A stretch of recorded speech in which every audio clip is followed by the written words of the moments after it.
Do you want to be ahead of the game for the latest in arts, music, cuisine, and entertainment across the Middle East's most dynamic capital cities?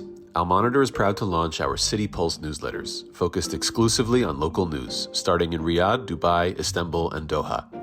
Each week, our on-the-ground writers in these cities cover the latest cultural happenings and trends, so you have everything you need to know for the best local experiences. To subscribe for free, go to almonitor.com, that's al-monitor.com, and sign up on our newsletter page. Welcome back to the Al Monitor Brief. I'm Adam Lucente. Hezbollah military commander Haytham Ali Tabatabai was buried in Beirut on Monday, a day after he was killed in an Israeli strike in the city. This was not the first time Israel has struck Hezbollah since the November 2024 ceasefire. In fact, Israeli strikes have become a near-daily occurrence as Israel accuses Hezbollah of violating the deal terms, mainly the stipulation that they withdraw from South Lebanon. But the situation has escalated significantly in recent weeks. While most Israeli strikes have concentrated on the south, Tabatabai was killed in the capital Beirut. And although Lebanon says it is making progress disarming Hezbollah, there are indications the group is rearming and developing a new generation of military leaders, of which Tabatabai was one. In this episode, we hear from Al Monitor's senior news editor, Joyce Karam.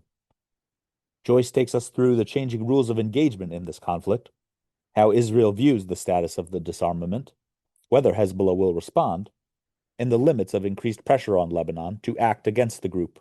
Hope you enjoy. Joyce, welcome back to the Al Monitor Brief. Hi, Adam. Great to be with you. Joyce, in light of the Israeli strike that killed Tabatabai, why, in your view, has the situation escalated to this point? And why are we seeing a more aggressive stance from Israel? This is definitely a significant escalation. It's the first strike inside Beirut since June by Israel. It comes a year after the reported ceasefire have been in place. We've seen since then Israel continuously striking in the south and striking Palestinian refugee camp in Lebanon a couple weeks ago, and now back inside the capital. So what the message that Israel wants to send here is, we set our own rules of engagement. We are free to target anywhere we deem legitimate when it comes to Israeli interests in blocking Hezbollah from rearmament and targeting its if you want, new generation of leaders, which Tabatabai is one of them. So all in all, this is definitely, takes matters into a different place. This escalates tensions, and it's not exactly about disarming Hezbollah or not disarming Hezbollah, if the government will disarm or not disarm. Israel knows fairly well that the Lebanese government, the Lebanese army, in the current power balance, is not able to disarm Hezbollah, let alone disarm the refugee camps. So in that sense, it's just reminding rather than rewriting of the rules, that it's Israel's own set of rules here, and doesn't have to even notify the United States, the Trump administration, when it decides to strike. And Joyce, President On has said he is open to indirect negotiations with Israel. What are the prospects of some sort of deal between them being worked out to de-escalate?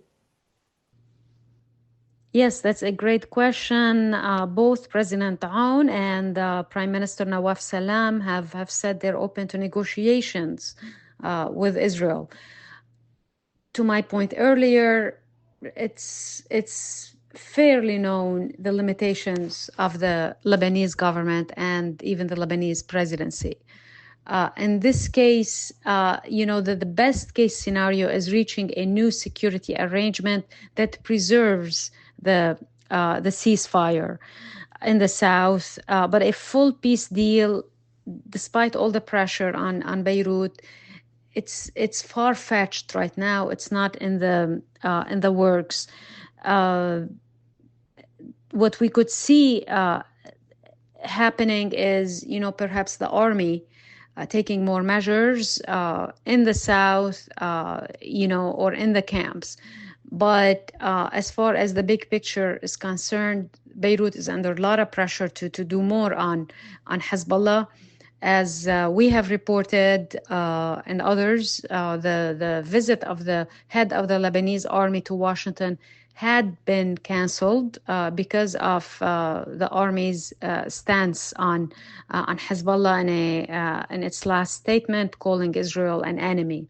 So it's a new dynamic for Lebanon, and it's one it's very hard for Beirut to maneuver, given the weak state of affairs, for the government, the state institutions, and the fact that, Hezbollah remains a strong militant party in the country, and is, according to latest reports, is getting rearmed from Syria and other places.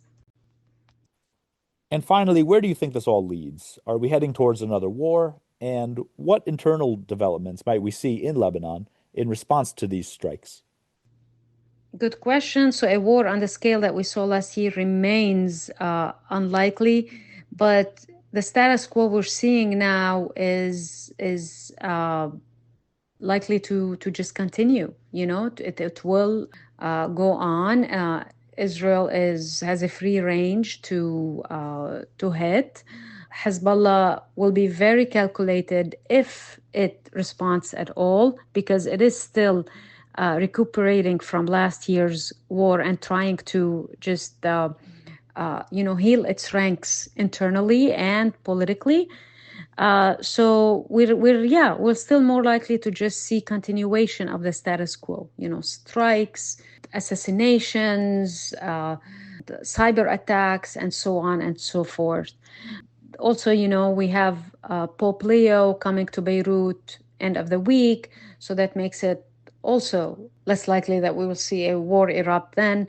It's also a testimony from the international community that they want to see stability in Lebanon.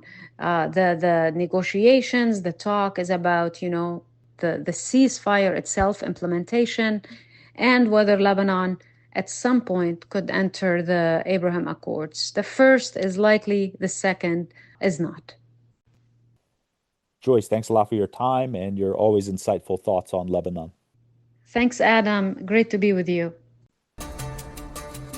Thanks for listening to the Al Monitor Brief. Be sure to follow Al Monitor for more on the stories impacting the Middle East. Until next time, I'm Adam Lucente.